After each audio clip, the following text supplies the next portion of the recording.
Study home YouTube channel को पुणी थे तुमको स्वागत। सो पिलाए तुम दशम श्रेणी एग्जाम आमर सबू सब्जेक्ट इंपोर्टाट क्वेश्चन मुझे सारी तो आउ बाकी अच्छी तुम ज्यामितिर ठीक अच्छे।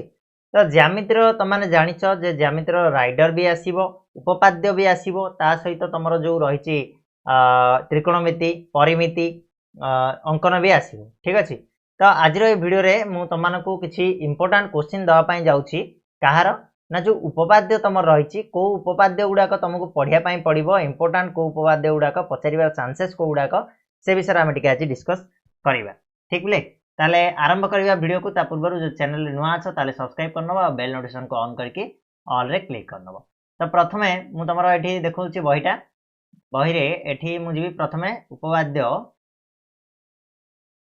2 नंबर को जीवी तुम जो उपपाद्य 2 नंबर टा बहुत थेलिस उपपाद्य एटा एते इंपोर्टेंट नुह एटा केबे पचारनी पचारिबा चांसेस भी बहुत कम।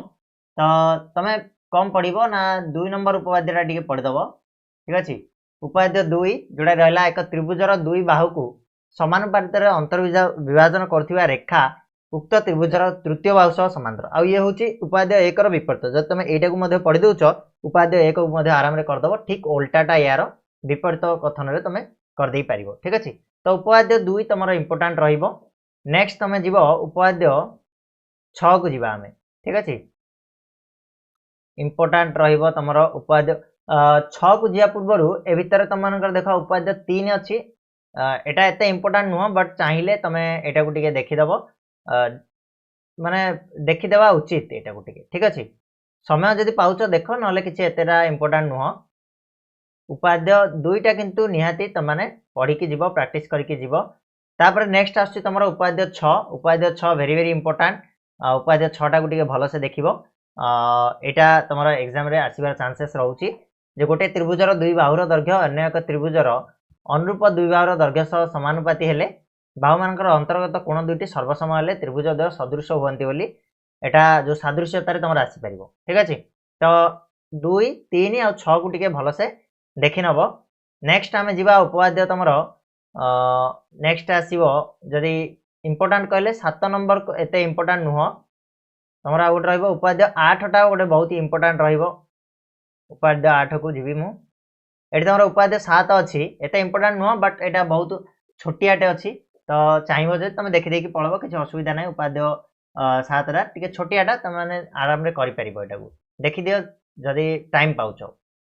उपपाद्य 8 किंतु वेरी वेरी इंपोर्टेंट रहिबो उपपाद्य 8 बहुत थर पचारुछि आउ ए वर्ष भी पचारिबार चांसेस रहउछि। तो उपपाद्य 8 को केबे छाड़िबोनी पिला माने उपपाद्य 8 को भलो से देखि नबो जे गोटे वृत्तर समान दैर्घ्य विशिष्ट ज्या माने केंद्र ठारू समुद्रवर्ती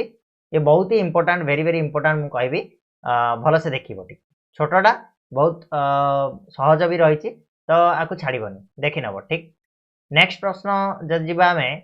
इंपोर्टेंट तमर रहिबो उपपाद्य 9 गोटे जोटा कि गोटे वृत्तर दुईटी सर्वसम ज्या केंद्र ठारे जे कोण उत्पन्न करदे से माने सर्वसम माने ए दुटा कोण सर्वसम बोली हमु देखार अछि। ये भी बहुत छोटिया उपपाद्यटी उपपाद्य तुमको पिला माने इजी पूरा मार्क 5 रु 5 मार्क आसीबो किछि असुविधा नै। गणित तो स्टेप मार्किंग भी रही तो जदि तुम प्रमाण भी न कर पारल स्टेप वाइज लिखिबो मार्क अधा अधि तुम पाई जिवो ठीक अछि। नेक्स्ट जो आमे जिबा उपपाद्य केते नंबर जिबा देखिबा आ कोन इंपोर्टेंट रही देखो उपपाद्य 10 नंबर टा बहुत ही इंपोर्टेंट रहिबो तम मानन पई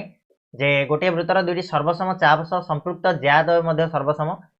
दिरा सर्वसम चाप सहित संपृक्त ज्याद्वय सर्वसम बोली कहला ठीक अछि। माने एटे एबी आ सीडी सर्वसम बोली प्रमाण करिया पई पड़िबो केमिति करिबो ना नेकी करिबो आ माने बहुत छोटिया सरलटी अछि आकु भी टिके देखि नबो।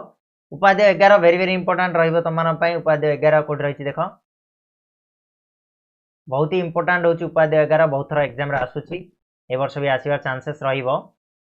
उपपाद्य 11 देखि परछो एक वृत्तांत लिखित चतुर्भुजर विपरीत कोणान परस्पर परिपूरक माने BD इक्वल टू 180 आ A + C कहले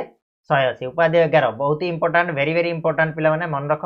केबे छाड़िबोनी एटा को देखि कि जीवो ठीक। तापर आमे जिबा नेक्स्ट तमर जो रहउची उपपाद्य 12 एते भी इंपोर्टेंट नुह तो जदी पारिबो देखिबो नले छाड़ दबो किछि आवश्यकता नाही। नेक्स्ट तुम रहा दीटा पिला माने ऑप्शन पचारिबो माने उपपाद्य 2टा तुमको दबो सेतिरु गोटे लेखिया पई पड़िबो बा गोटे करिया पई पड़िबो उपपाद्य 12 एतटा भी इंपोर्टेंट नुह जदी पारिबो देखिबो नले नाही छाड़ दबो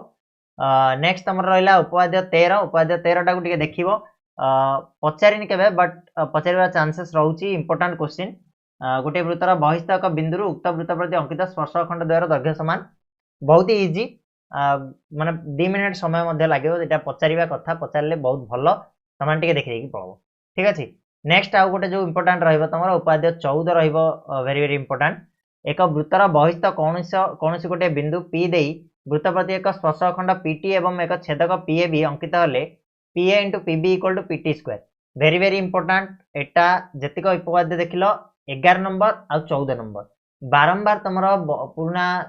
एग्जाम गुड़ाक देख बारंबार ये क्वेश्चन आसुची तो भल से टिके प्रिपरेशन करके जीव ए दुटा उपाध्याय ठीक अच्छे आ 15 नंबरटा एत इंपोर्टाट नुह जदि पार देख ना छाड़देव एतिक उपाध्याय को तुम जब प्राक्ट करदेकी जाऊच ताले पाखापाखी तुम 90% चांसेस कि तुम ये उपाध्याय आसो आ एग्जाम रे तुम भल कर ठीक अच्छे आउ जी तो सबुड़ा देखी वेल एंड गुड बहुत बढ़िया कथा किसी आवश्यकता नहीं व्यस्त हबार तो एतिकी देखी देखी जाओ ठीक अच्छे तो आज ये भावुची हेल्पफुल हम भिडटा तुम एग्जाम दृष्टि तो एमतीका आउ गोटे भिड नहीं आसवा जो तुमको परिमिति आ त्रिकोणमितिर किसी इंपोर्टाट क्वेश्चन देवी जो क्वेश्चन को तुम पढ़ला बहुत ही बढ़िया हो तुम एग्जाम ठीक अच्छे रहा धन्यवाद।